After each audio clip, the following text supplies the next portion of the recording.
Well, good evening. Welcome to another episode of Let the Truth Be Told. My name is Sean Williams, and I thank the Lord for being in the studio one more time.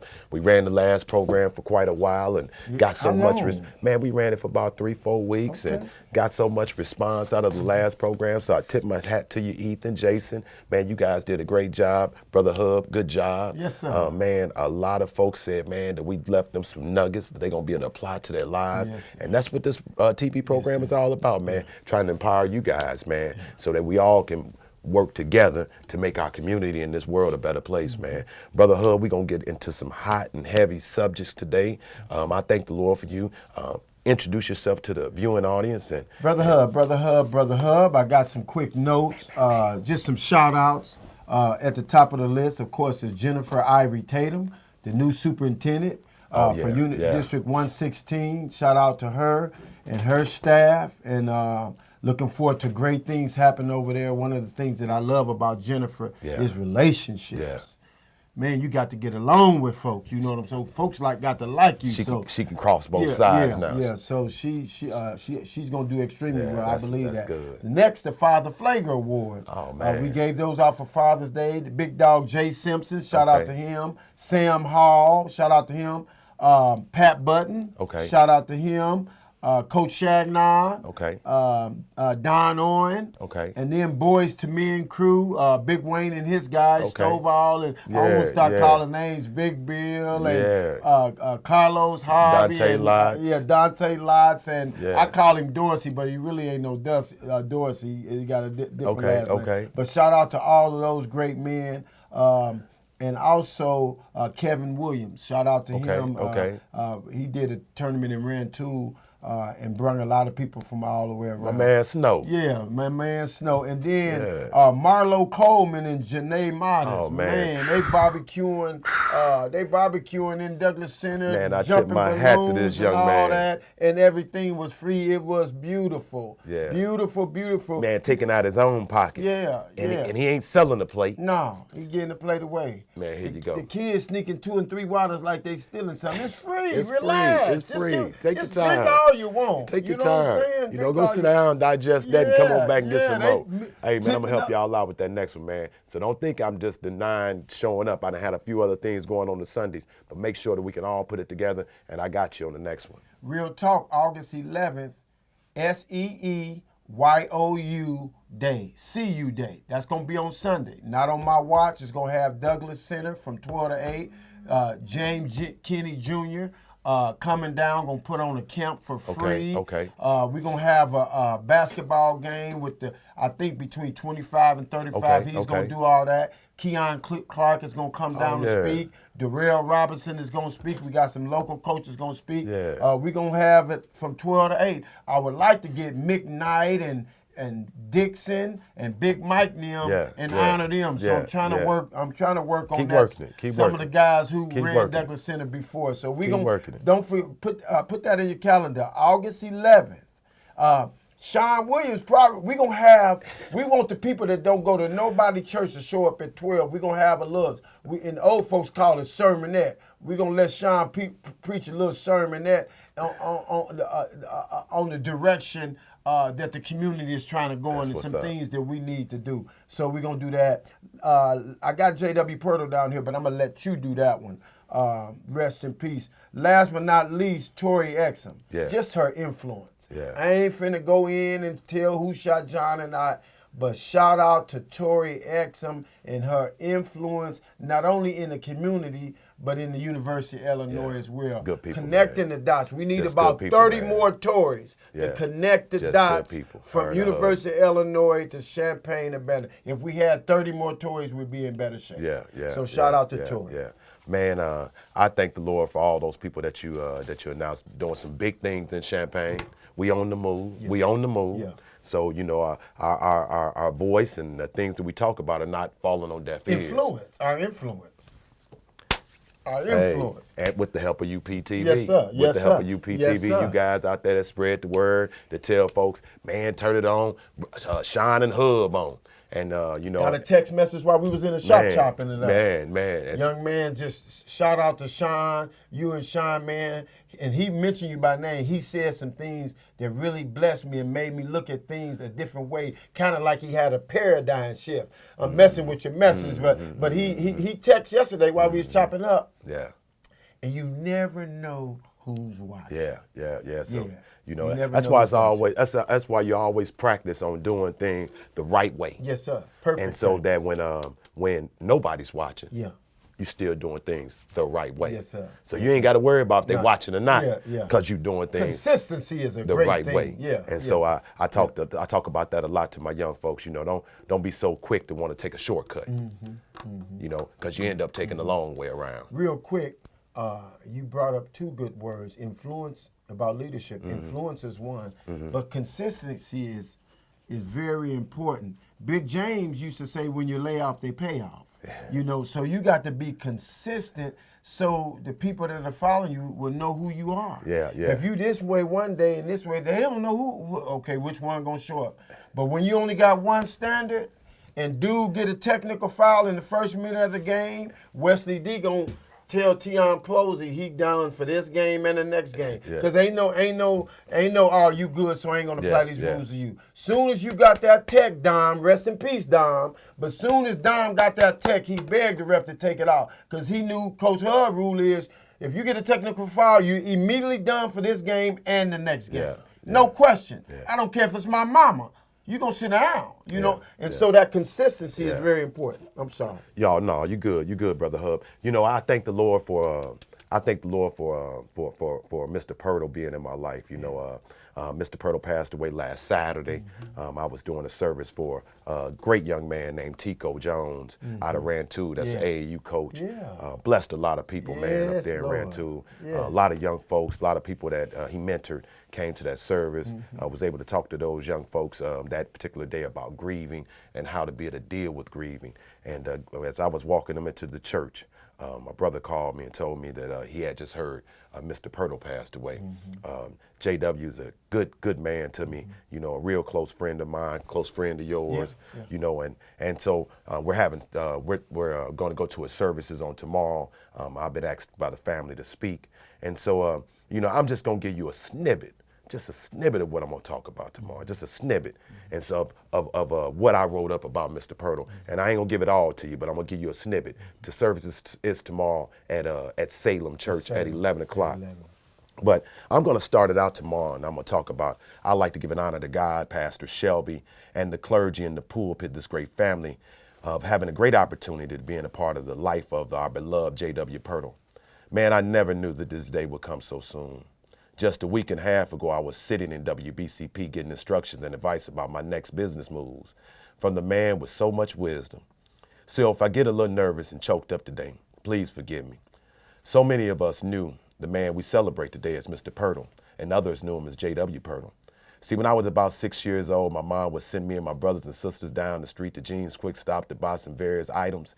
Even back then, I was a little nosy and curious, while my sisters would be in the store using that extra change to buy us those pickles, candy, and ice cream sandwiches. Me and my brother Joe would sneak around the corner of the store to see what the older gentlemen were doing in what looked to be a body shop. I noticed this dark guy with a strong, stern voice giving all the instructions and orders. It appeared he was like the leader or something. After a few more trips, I found out he was the owner of the business. About a year later, my brother Terry came back and told my mom Mr. Pirtle had given him the job at the body shop. This was my first youthful encounter of knowing Mr. Pirtle. Years later, I went to the military and came back to the community, and I was cutting hair at Henry's barbershop next door. And Mr. Pirtle came and asked Mr. Henry to come over and help him hold up the first wall structure of his new building. As me, Ray Niece, Pookie, Charlotte, and Mr. E gazed out the window and watched with determination of these two old fellas, we soon seen they might need some help. Mr. Pirtle was tried hammering and holding, while Mr. Henry seemed to be hitting muscle failure. I looked at everyone's facial expression and quickly ran out the door to save this soon-to-be disaster. I said, "Hold on, Mr. Pirtle, I got you." A few years later, I was trying to open up my barbershop, and was the top candidate from a community program to get a grant to make this happen. But I went through doubt in my mind. I had recently went through so many disappointing people misleading me. I had to come up with the backup plan. I remember Mr. Pirtle. I went to Mr. Pirtle with tears in my eyes and determination in my heart. Mr. Pirtle said, Sean, if you don't get the money, I will still help you take over my wife's shop called Al J's Beauty Salon. He said I could pay him a little extra a month until I paid him off. See, Mr. Pirtle loved his wife. Mr. Pirtle loved his wife and went home and told her that he had found a good man to take over the shop. And then I ended up getting a grant for $10,000, and I gave Mr. Pirtle $7,500, and the rest went on the sign. Mr. Pirtle told me, don't get behind on your rent, because if you can't pay 1 month, you sure can't pay 2. He had a serious look on his face, and I knew he wasn't playing. Me and my buddy Miel, that's gone also now, wanted to show Mr. Pirtle that we were grateful. For years, we would show up early and stay late. Mr. Pirtle liked that. He said we reminded him of himself, always turning nothing into something and never letting someone destroy what we had going on. After that conversation, I started to meet my friend, J.W. Pirtle. Man, Mr. Pirtle, he did a lot for me, man. And it wouldn't be no me what I'm got going on if it weren't for Mr. Pirtle. You know, and as I think about just reflecting back on him, man, I get choked up because we had so many intimate conversations about life, about community, about his experiences. And so sometimes as young folks, we got to slow down and be able to get some wisdom so we don't have to make the same mistakes, because some of these guys can help you navigate through all this murk and all this stuff that's going on. And so as we navigate through community, as we navigate through life, you know, sitting back, getting somebody else's experience and telling them, and then he was able to see me conquer some hurdles that he was afraid to even conquer. And he loved me for it, because sometimes when you don't see nobody else out front, it make you slow down. Well, it's a direct reflection of you standing on his shoulders. Yeah. And see, when a man's standing on your shoulders, he's supposed to see farther down the road. Yeah. The problem is I got teared up reading that, because ain't too many people giving it away. Today's society, most guys want to keep it a secret. They don't want to put you on. See, so Mr. Pirtle is a dinosaur. He put us on. You know, my store was in Texas, and you put me in the lot, you put me in the shop, and then me and Doc, they was setting up in the lot, had the music, tent, and everything, you know what I'm saying? Yeah. But he put us on and was happy to put us on. Happy, man. Today, ain't nobody, you know, very few want to put you on. See, when I first went to a black business owner to get started in the business, and I wanted get some wisdom, some knowledge, how do I do this? Oh, man, guy I know right now. He told me, he said, man, I ain't got time to talk to no young guy about no business, man. You have to get on up out of here. I'm like, oh, wow. Yeah. And I went out to Ike Maps. And I sat down with Ike Maps, and then Ike Maps and talked to me for 4 hours. Man, I had to break away from the conversation to get up out of there, because he loved talking about his business. Then I got hooked up with Mr. Pirtle. And Mr. Pirtle sat down, man, and just rolled the red carpet out to me, man. And even days when I had tough times, you know, I wrote something else in here, you know, about when I lost Miel. Mr. Pirtle said, he said, Sean, he said, man, he said, don't worry about paying for 2 months. Don't worry about the rent, because you need time to mourn. He said, everybody deserves a time to mourn. He didn't worry about that. And I tell you another thing, so about a year ago, just down there kicking it, because I shut my shop down about 1.5 years ago.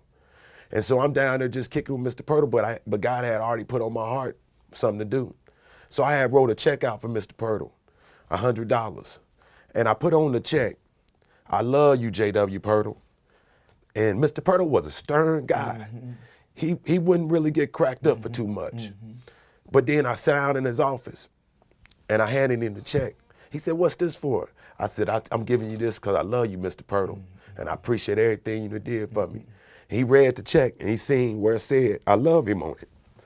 And he started tearing up, because a lot of times we take folk for granted.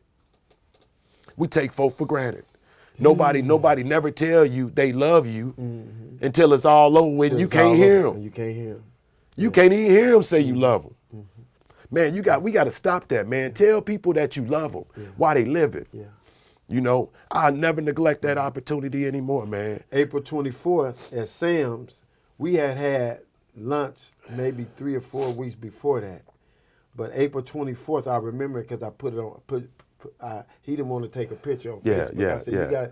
And so April 24th, he was mad because I slipped and I already had paid. Yeah. He didn't like that. He didn't like that. You know what I'm saying? No, you don't pay. I said, no, I'm paying. But I was blessed because we talked a lot about you and what you had going on. And so we talked about the direction that I'm going in. And one of the things he talked about is that he was proud of us. He remembered when I started down on his lot, but really at your shop. And so one of the reasons why people don't want to give us the game, right? Because they know we're going to get away. See, if we were going to keep it to ourselves, maybe they'd be more user-friendly. But the fact that they know we're going to turn everybody on who wants some, we can't give it to them because it's going to get too far out there. But we're going to get it anyway. You know why? Because all good and perfect gifts come from above. And every good leaders understand, man, that you got to build other leaders. Yeah. You got to build up other leaders. Yeah. And so, you know, we so want it for ourselves that we don't want nobody to get close. Check this out. Leaders are way ahead of the followers, but never out of sight. Hey. Miles Monroe. Hey, the leader's supposed to be ahead, but you still got to keep eyes on target. You talked about Ike Mapson. Anytime I hear Ike Mapson's name, I immediately think, inspect what you expect. Man. He lived his life. If he didn't teach me nothing else, inspect what you expect. And if you don't inspect it, don't expect it. Man, you can't ask nobody to do something that you won't do. See, too many of us, we'll read a whole scripture, Bible back and forth, know all the verses, know all the songs, preach the best and sing the best and all that, but don't even believe what's coming up out our mouth. Because your audio don't match your video. Yeah. Your audio, I'm sitting up here telling you how to get your life together, and here my life in shambles. Right. My shoes ran all over. Yeah. You ask me for $1 at the store, in the grocery store, your stomach in your back, and I can't give you nothing. Come on, man. Yeah. You study talking about, man, the more you give, the more you gonna receive. And I'm study hitting you, and I gotta watch Marlo give away the free meal.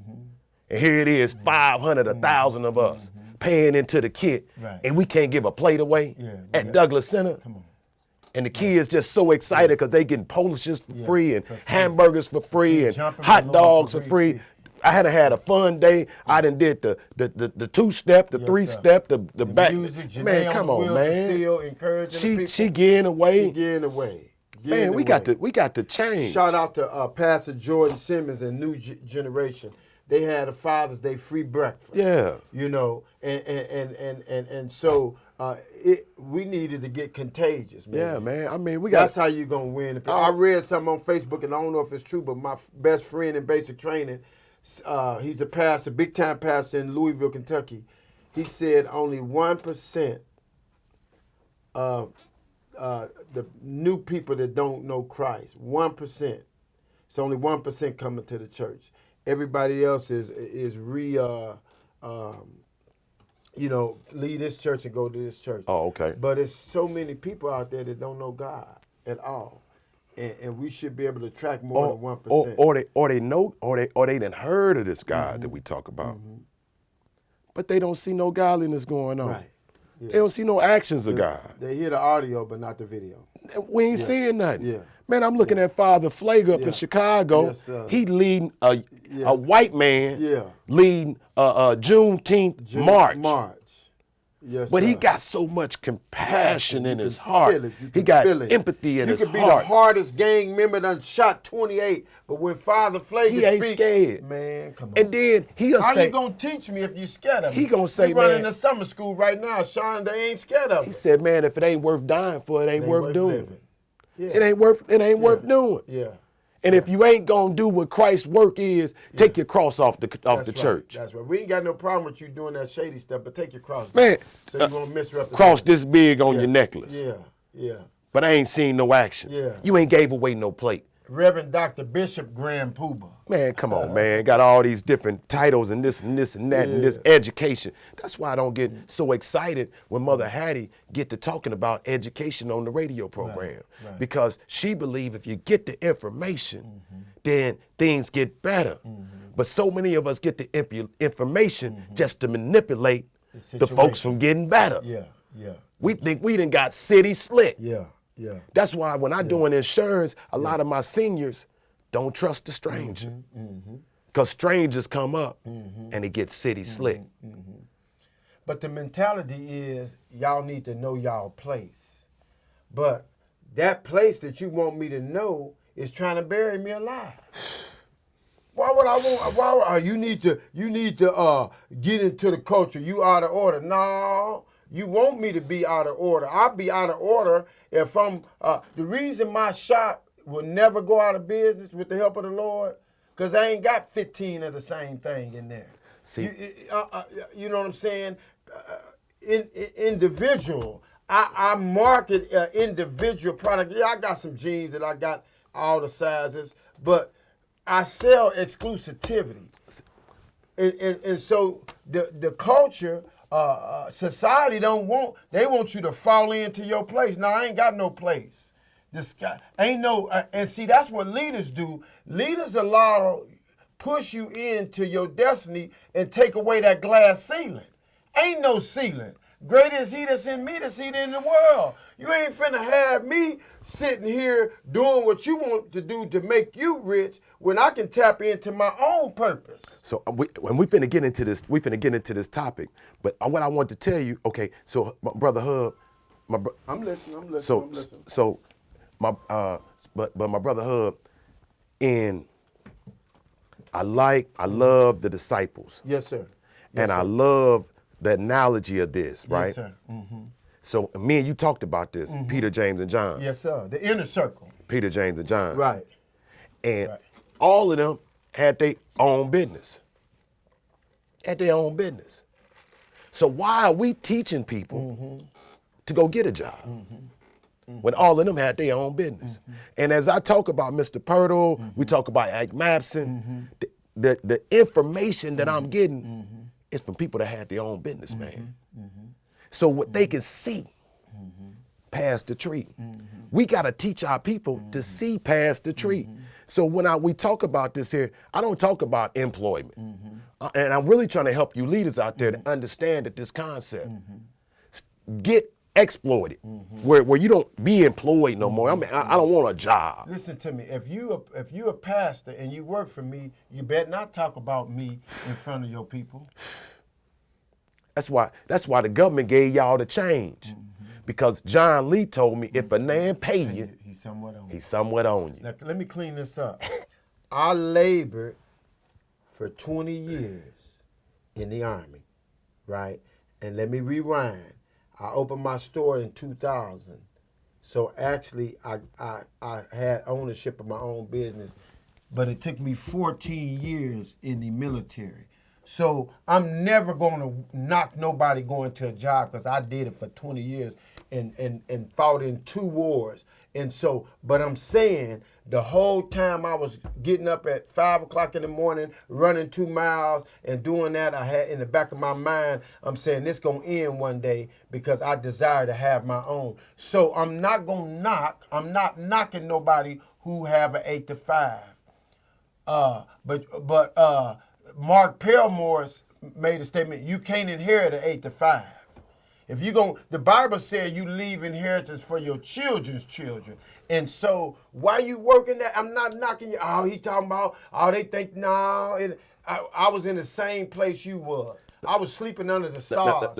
And so I don't want nobody to think. Yeah. So I don't want y'all to get mad about that. The views and opinions of Sean's, you know what I'm saying? And I'm going off what I done went through. Right. So I'm riding. I'm on my way to go do a funeral last week. So I'm riding. I pull up to the gas station. All the carpenters, the plumbers, the drywall folk, all them folk like that, they at the gas station. But they looking at me Like, man, who you think he is? See, but they don't understand that back in 1991, I was them. Right.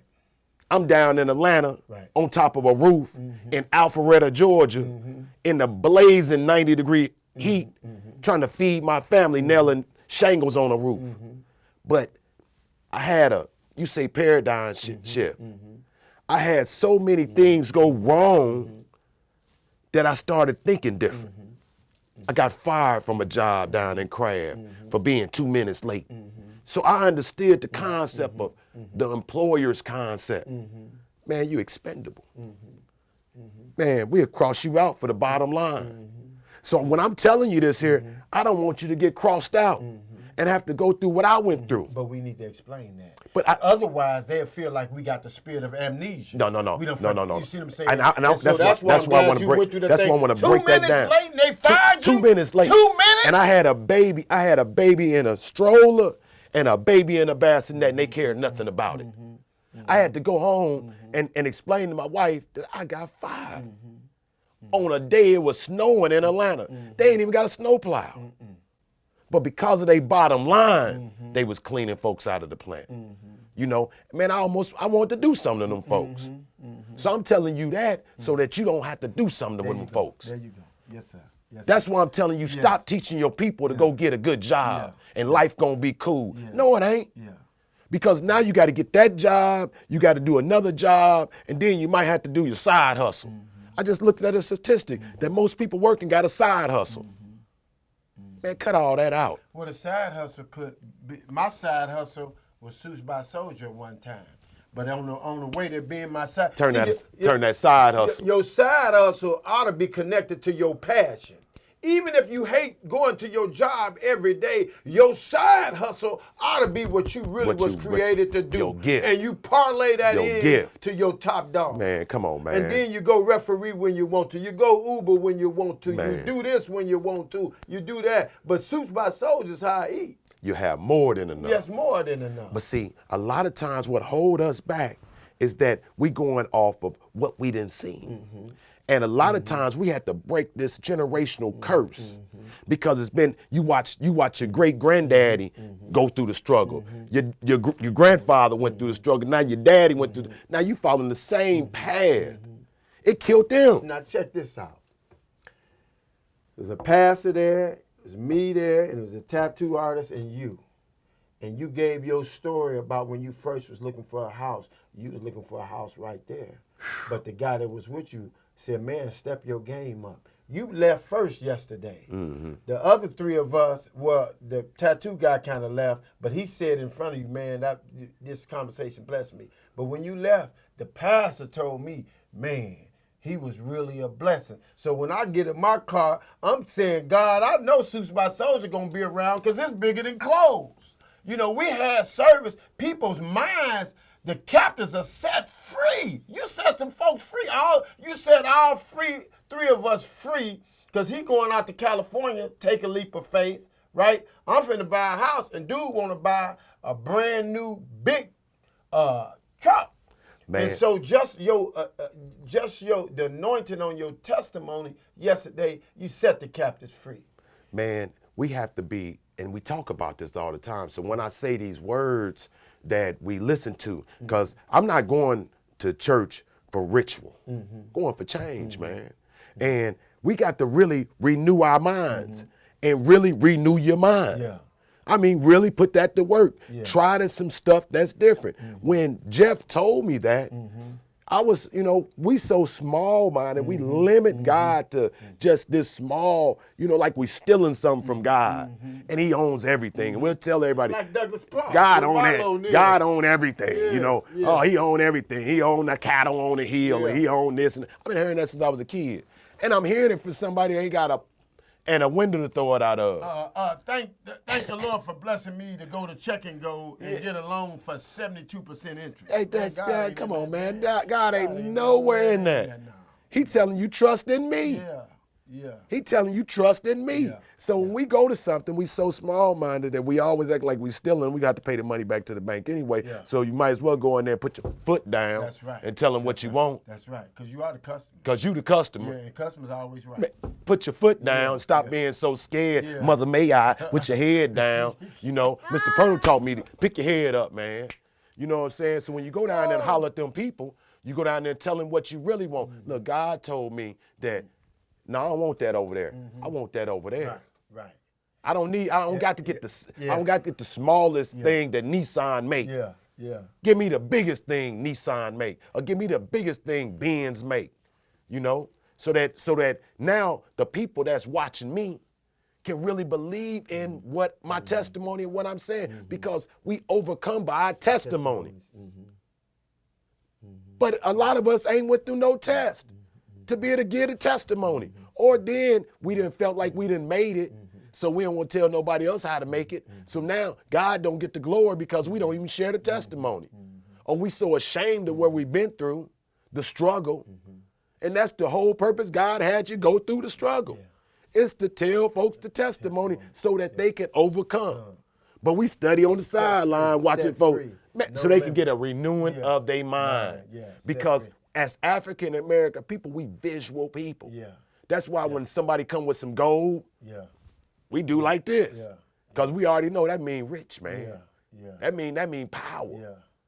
That's why we're attracted to stuff like that. That's why we're attracted to bling. That's just us because of from our heritage. From our heritage. That's why Egypt, they had all of that. But see, we don't, oh no, I better not. I remember my buddy Miel. Somebody came through and sold him a little something at the shop. And then, man, the watchman had so much glitter and, man, this rhinestones, but I mean, it looked like it cost millions, man. It didn't work for 2 days. And no, he looked at it, and we was ready to go out. He said, man, I can't put this on, man. I can't put this on, man. It's drawing too much attention, man. I can't put it on. He just couldn't do it. A lot of times we get like that in life. Mr. Purtle told me, he said, man, you sure you want that Cadillac? Right. Because Mr. Purtle helped me get a Cadillac at Ward Martin. And he said, we went up there and looked at it. He said, you sure you want that Cadillac? He said, man, because people go all the way to Rantoul to get a haircut on you. You know, and see, that's the way we do each other. Honestly, I think my business dropped about 20% when I bought the Land Rover. And I was just took a picture of it on Facebook, and you hit Facebook, man, get it, man. Get it. You deserve that. Yeah. You know, and so, but my business. See, everybody do good. But I had already knew that, because I think it was Craig Walker, somebody told you better be careful getting that Benz. Oh yeah, he told me that. He told me that. But and my business, when I got that Bentley, and it wasn't even just for me. It's the fact that I've been telling these young men for 25 years, man, we can do anything that we put our mind to. I want a Bentley. Keeping it 100. I went to the bank. Talked to them folks at the bank. We got a good relationship. Man, get what you want, Sean. And I want to do that, so I showed my men and gold getters, them boys and gold getters, because I told them I wanted to get one. Well, LDA too. When they looked out the window, you had it slightly slanted by the flagpole. And you know what it did for them boys and gold getters? They told it to the whole room of Community Coalition. Man, when Sean took me out to his house and sat with me and talked to me, I had a renewing of my mind. Exposure. I had exposure. And I felt like he from the hood. Shout out to Joe Krause and Dr. Folk from the Geno program, U of I. We took some kids over there last Thursday, man, and he had the film up of him underwater scuba diving, tigers and bears all overseas, man. And I'm looking at the kids. I ain't even listening to him. I'm looking at the kids. I'm gauging them, man. And you can see them sitting up kind of straight and feeling good about themselves. And what's the chef name? Curtis McGee's son was asked like 5 questions. Boom, boom, boom, boom, boom. Because they was excited, man, because of the exposure. But what I wanted to do, I wrote down surrendering to the culture, surrendering to the mindset that people want you to have. And then, but that same mindset is designed to bury you before you die. That mindset, know your place, get in your place. You can't do this. You can't do this. That's a mentality to bury you before you die. But then you'll quote what you say, my father owned a cattle on 1,000 years. You know what I'm saying? No weapon formed against me. You quote all that, but then your mindset. The wealth of the riches is laid up for the righteous. Now you're looking at everybody that rides slick. Like you want their stuff. No, God got you in a place to get your own stuff. You not stealing from nobody else or getting somebody hand-me-downs. Yeah, that's right. That's right. Man, when Goliath had to get ready, and remember they tried to give him. I don't want that armor. Come on, man. That armor, it don't fit. It don't fit. That ain't me. It ain't. And you can be comfortable. On, man. Don't be mad because you ain't in every group or every category. You might not fit. Man. You might not fit. Trying to join everybody group, be a groupie to everybody, be in everybody clique. You know what I'm saying? Not fit. Man, come on, man. I'm solo dolo. Yeah. You know, one man show. Yeah. You know what I'm saying? My mama told me that years ago. Don't let me catch a whole lot of people in this car. Yeah. Yeah. But it taught me something. Yeah. It was a principle teaching moment. You don't need a crowd. So many of us need a crowd. You know what? I probably shouldn't say this, but I'm going to say it. So we got a group of people. We got about 20 to 25 in one group, and another group is about 150, right? Two different groups. And they was like, man, they got all the numbers. You got few numbers. And I told one of my workers, that's because we teaching leadership over here. We're teaching these people to lead them. Wow, blew his mind because I didn't even have to think about it. The Holy Spirit just brought, man, I'm training these 20, well, y'all classroom, y'all got this many, and they got that. Yeah, because we training these. We pouring into these. We getting detail into these to lead them. And you know what you taught them? And with the other, see the hundred, when we in small groups, we feel intimidated. Because we're small in group. Yeah. So there's nothing wrong being a small group. And then we'll see somebody else over here got 1,000 members and be like, I'm going over here with 1,000. Yeah. But see, the 1,000 is just normal. Yeah. The 10 or 15, they abnormal. Yeah. See, when you in leadership, you got to stand out. Yeah, I told him the L in LDA stand for leadership. And see, in classroom settings, when we do something to stand out, get in your place. Because you ain't acting like the rest of them. Well, you can, and let me tell you something. I subbed for 8 or 9 years before I went back to school. And I used to be mad and say, man, they don't care about the kids. But I got a shout out to Amy Boscolo, assistant principal, pulled me in with her, and I was in charge of discipline. And it was there that I realized some people just don't understand.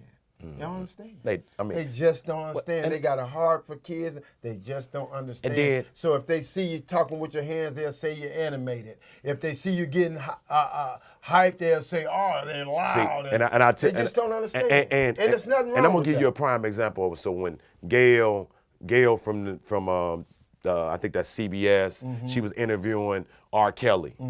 And R. Kelly got loud and got it. And everybody else like, did you see how he acted? Well, I mean, he was getting animated because when we, as black folks, when we coming from the heart. When you talking about giving me 100 years. Man, look, you know. And so he got animated, you know. Hey, folks be like, oh, I'm saved. It doesn't take all that. Yeah. They go to the gas station and pump $5 worth of gas and give them a 20. They don't give them their change back. I bet they get animated. But you know what? Hey, we always add a scripture in here, and I want to add add the scripture in here. I want to add this scripture to the topic. How much time we got in Ethan? You guys are at 38 minutes. Hey, so what I wanted to do is drop this scripture. It's one of your favorite scriptures. Man. And it's John chapter 21, verse 6. And he said unto them, cast thy net on the right side of the boat, and ye shall find. They cast therefore, and now they were not able to draw in for the multitudes of fish. So what that scripture's saying is once they did the paradigm shift, renewing of their mind, they did change in their direction, and they went on the other side and did something different. Man, they weren't even able to stop pulling in so many fish. See, they was over there fishing, ain't getting the bite. Wait, over there wasting time. And that's what we do in life. Some of us waste our whole life off, 40 years in the same spot. I always tell some of the guys, I just had one of the guys come back from the penitentiary. He'd been gone for about 10, 15 years. But he used to regular down in my shop. He said, man, a lot of these guys I've seen, they doing the same thing, but Sean, you ain't. You on the move. You done changed this, you changed that, you changed that. I said, bro, we shouldn't be doing the same thing 15 years later. See, some of us doing the same thing. I went to a church one time. The family had, and I don't know how they did this. I bet it was on some money stuff, but anyway, I'm gonna go to another one. But they had their name on their seat. They family plate, name on the seat. This my bench, and not nobody else sit here. Man, cut that out. This my bench. What? So that means every Sunday, every Wednesday, every Tuesday, every prayer, this y'all bench. Man, a lot of times by not renewing our mind, because you only as good as your leader. So when you don't get what you need and you get frustrated, do like this to your leader. That's my buddy Jimmy. That's the way Jimmy do. Look at your leader, because that's how you got there. That's how you got there. No matter how high you jump, you can't get nobody in your head. When you get mad and frustrated and everything crumble and looking bad and gloom and doom, look at where you got your information. Who was your rock? Who was your go-to? Who was the mentor? You look at the leadership. The true leadership must lead to change. They help move barriers and take the glass ceiling off of people's mind. So they take the limits, the shackles, and set you free and point you in the right direction. I call it pushing others into their destiny. I'm gonna give you an analogy, and I'm gonna steal this from somebody else. And since Miles can't talk for himself, because once you do so much and you get so high, man, somebody coming to get you. You know what I'm saying? So he died in a plane accident. You know, but I'm gonna take something because he left us some nuggets. So he talked about being over in Germany. He talked about getting a chance to be on the Autobahn, him and his wife. He talked about the driver that was driving the brand new Mercedes-Benz. And I was over in Germany. So I have sentiments with the story. And he talks about the Autobahn as a place where there's no limitations. No limitations. You can get on the Autobahn and you can drive as fast as your car can take you. Okay, and so I had that experience. I had a little Volkswagen when I first got over there, and all the guys in the barracks, they want to ride with Will, they want to ride with Sean, because we in my little Volkswagen, we might smell like engine juice once we get to where we going, but we getting there and we flying. So we might ride to Mainz or Mannheim somewhere to the club, and we would fly as fast as that Volkswagen would get us. And so as Miles was giving that analogy, he was saying that once the guy said, he said, man, this is the Autobahn. You can drive as fast as you want. So they stopped at a rest there. He said, Miles, you drive. And he said, man, I got in there and, man, I started driving and I'm going 60 and cars pass me up like I'm standing still. And he said, the guy said, man, speed up before we get hit, speed up. And he said, I got to 100 and the guy said, man, go faster. And he said he got nervous, and then he started doing 120, and he said he liked speed, and he was like, oh, wow. And then he got to doing 160, and he was like, oh, go faster. And he got to 200. The car had 240, 260 on the dash. He said, man, it taught me something. That the manufacturer that built us to go all the way over here. But because of our culture and what we've been taught, it limited us. So when it teaches us that that manufacturer then built that Bentley to go 220. But because of man's laws, man, you better not do over 30. Man, you better not do over 50. You better not do over 70 on this highway because the result of it is a ticket because they limit you. And that's the way we do in our mind. It's the same way they do it in mine. Boy, In our mind. That's heavy. That's heavy. Our manufacturer. Yeah, that's heavy. Our manufacturer built us to go, to be, our manufacturer built us to reign over the whole domain, to go and travel as far as the eye can see. And let me share this with you. When you understand that, you don't even walk the same way. You don't even talk the same way. But most important, people treat you different. I was trying to explain this one day to my girl. So I'm telling her, and sometimes, she quick. She don't like no disrespect. If you feel like it's disrespect, you're getting checked right then. You know what I'm saying? I understand that because all my people like that. You know what I'm saying? But when you think the way I think, it don't matter. That's right. That's right. Don't matter what you say. That's right. That's right. You call me whatever. That's right. I done had guys call me the B, the D, the D, the whoop, wop. Right. Now, you know what? Because the biggest way to get back is, folks, is ultimate success. Your audio matches your video. It's amazing that you say that. Tupac said, picture me rolling. Every now and then, I had to reel my wife in and say, we different. Because she's looking at doing things a certain way, she has a certain upbringing. And sometimes her upbringing get in the way of where we going. Hold on, you can't compare us. We different. We roll in a whole different way. And it ain't no disrespect to how they rolling, but we different. We got our own way to roll. And you're Burnett now, and we going places. Hold on, and keep reading books, and hold on tight, because we going places. And it's no disrespect to nobody, but if you don't know if I didn't know who I am, I'd let that same handcuffs that she was brought up in, I would let that get on me. You see what I'm saying? But we different. We ain't rolling like that. We going above and behind anything that you can imagine. So hold on. Because Pastor Greer yesterday when he was in there, he talked about the porch guys. And the mentality of the porch guys. And I explained to Pastor yesterday, and I want you leaders to hear this here, and I'm really trying to make you guys better. So look at some Miles Monroe on YouTube. But I want you to understand this, the mentality of the guy. Some of us went through so much extreme pain. When we talked to OBS, he went through so much emotional pain. Yeah. You know, the loss of his mom and things, grandma.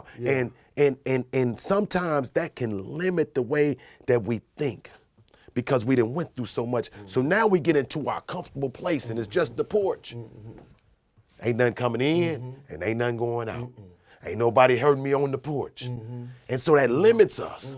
So now we done put our own ankle bracelet on. We got our own ankle bracelet in life. We got our own, little prison that we in. I call it a bubble. We didn't go over there and they done sentence us. We sentenced ourselves. Self-inflicted. So when I look at it, and so when Miles explains this to me, and I understand sentiments with him, because this is the best breakdown guy I've ever heard speak. Preacher, talker, speaker, whatever. And I listen to him. And so he explains to me the analogies of the way Jesus thought, the way God thinks, and break that down to me. He said, man, Jesus always compared himself of a lion and an eagle. He never limit himself to thinking like a chicken. He didn't say, I'm thinking like a dog. He didn't say, I'm going to think like the sheep. He didn't think that way. The lion ain't the strongest animal in the jungle. But he the king. But he the king of the jungle. A rhinoceros could take him and sling him, but the rhinoceros' mind is so messed up that he's scared of the lion. Or the elephant, scared of the lion. Because the way Miles explained it, because of the way the lion thinks, he thinks of the rhinoceros, and all he thinks about is lunch. man, I can win. I can win. Rhinoceros thinking about, man, I seen him get down on this other rhinoceros, and I ain't trying to be lunch. So he takes off and runs. And a lot of us do that in life. When things get tough, the first thing we do is PTS. Man, put this 4187 in. PCS. Permanent change of station. Yeah, PCS. Man, we ready to get up out of here. Soon as it get tough. 4187. Man, put this 40. Y'all soldiers know about that 4187. Man, 4187 change anything. Man, I want to get up out of here, man. As soon as stuff get tough. Yeah, you mentioned David. And that's why we we going from church to church. Seeking. We gonna go over here. We gonna go over there. See, and I try to explain this to my brother. You know, I tried to explain it to OB yesterday. I explained it to my brother Terry that moved back down to Atlanta. And I explained it to my folks that moved to Texas, my brother Cloyd that's down there. You know, it's nothing wrong with going and seeing something different. But the difference in where it ain't destination that you got to change. It's this. Champaign-Urbana is growing. It's the largest growing city in Illinois. It's the fastest money-making city in Illinois. Chicago, one of the largest cities in the world. But we run to another destination because we looking for betterment. You can't get better. I'm between on that. Yesterday I put a post up about Andrew Miller Chubb. Played for me at Central. Didn't get the support that in my opinion, didn't get the support that he should have get to college. And basketball was his dream. You know, that's all he wanted. Didn't get to play college basketball. But he didn't give up. He had a job. Then he got on at Harriet's and they trusted him with a truck and da-da-da-da. Then he got on at FedEx. And so for 3 years, I was telling him, get out of here and go see something. You've been here all your life. Get out of here and go see something. So he finally left less than 2 years ago. Took his girl with him. I told him, take your girl with you. Took his girl with him, man. They just bought their first home. You know what I'm saying? I said, Champaign will always be here. And so for the young guys, I tell them, get out of here and go see something. Because that's why we who we are. If you would have never left here, you wouldn't have been where you are. But you had to get out of here so you could see some stuff. And so Champaign couldn't hold your mind like you just gave that big, you'd have still been doing 40 because you wouldn't have been able to relate with the Audubon story. The reason you was able to relate with it because you was on about it. Hey, but you know what? Yes, sir. You know what? Yes, and sir. when I break it back down, Yes, sir. I break it back down to leadership. Yes, sir. And when I Yes, break sir. it back down, Yes, I sir. break it down to Yes, two categories. Yes, sir. Yes, sir. Pain and neglect. Pain and neglect. A lot of times, we can't see no different and we don't want no better because of the pain that we done went through. And then it's the leadership to neglect. Well, The neglect of leadership, being exposed that young man to something different when he was playing ball good. Right. I mean, and we got legitimate gripes to have developed this pain because when we talked about the other young man, OB's son, and then you got a coach that have not given this young man his letters to go to college, and he got letters on his desk. This talk, man, y'all ought to look into that, man. No, he got fired. Fired, he resigned. He fired, he gone. and get them people some what they talking about reparations. Yeah. Get that gone. young man He's reparations, gone. man. He's Because gone. if you know of a coach that got letters, this man, you know what they did us like that, They did. and it's They did generational Ronnie stuff. Epps like that. It's crazy, it's a man. couple of 'em. It's crazy, Yeah. man. But see, when the you don't want to, leadership- you don't want to see nobody come up. Come on, man. The leadership you're talking about is that culture that I talked about earlier, that atmosphere that's telling you stay in your place, and it's designed to bury you before you die. That's the leadership. I mean, we call it culture, we call it atmosphere, but ultimately, I'm responsible for everything that happens or fails that happens on my watch. So that's a culture. That's a mindset around here.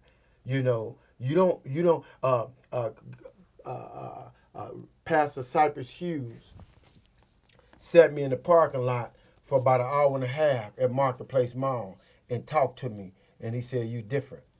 You know, they counted you out your first year here. They said, man, he ain't gonna make it in business. And here you is, been in business all these years. You know what I'm saying? But they I don't know what they was thinking. But my point is, he was going off the mindset. People now, you still in business? You still got that shop? That's the number one question. And I done caught on. I'm like, why wouldn't I have it? You know, before I was like, yeah, I'm still up and I'm over here. But now I done caught on. That's their mentality. Like you saying, still got the man, shop, you still man. got If your you don't wife. move around, yeah, I ain't even got to be there and I'm going to make money. You know what I'm saying? Because I got people who going to shop. And so, but it's a mindset. I don't even take it personal no more. It's a mindset. Just like our kids in the school, people not being able to relate with them, not being able to get them to engage, that's a mindset. Because you don't understand. The most powerful thing Jesus did was met them where they live at. How you gonna teach me if you're scared of me? You know, before I get up out of here, my buddy Butch that worked with us, Curtis asked, he passed away. But before we get up out of here, I'm gonna mention this right here. And this to all you leaders, wannabe leaders, in charge, or whatever the case it is. Ecclesiastes 3. Oh, to everything. To everything. There's a season. There's a time for everything and a season for everything. Actually under the heavens. A time to be born, a time to... Stop. Actually where? Under where? Actually under the heavens. Right, so above heaven ain't no time. Ain't no time. But once it drop, that's the time. first sermon I ever preached. So I got, we got 2 minutes. Let me stop. A time to be born, a time to die, a time to plant, a time to uproot, a time to kill, a time to heal. And you read that. You read that. Ecclesiastes 3. It's a time. Man, it's our time. It's time. It's time. It's time up for all this here buffoonery that's going on in this community. Entertainment. It's time out for that, man. Because what I've noticed, the God done let me experience in the funeral home business, man, hurt people, man. If we don't start healing the land, man, we in trouble, man. Sean, I'm going to be honest. We in trouble, man. I'm going to be honest with you. It's going to happen. Because, see, I plea bargained before I ever committed to staying here when I was finna leave. And God promised me that I wasn't going to rot around some jokers who was just flim-flamming, wasn't serious. So either you going to get right or he going to replace you. Because these people deserve better. God's people deserve a better quality of leadership. Better quality of life. So I'm serving you notice, and you can say, who do you think are? Chill and wait till the next episode.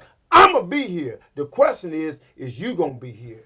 Quit playing with these people and show them who God really is. Put all that selling in the church, all that hustling in the church, and get something away so people can see God. Hurt people, man. And you continue to be leaders of hurt folk, man. You ought to be ashamed of yourself to see all these people with all this much pain. They wonder why I play them congos so hard, man, when I get to church. Man, because I'm trying to first heal myself and let this here spread abroad. To help all them folks, I'm looking in their eyes, man. They come to that place for some help. Shout out to Tracy Dates. We gave him an honorary doctorate. And out of everybody, it's a lot of programs popping up now, and that's good. Yeah. That's good. Ain't nothing wrong with that.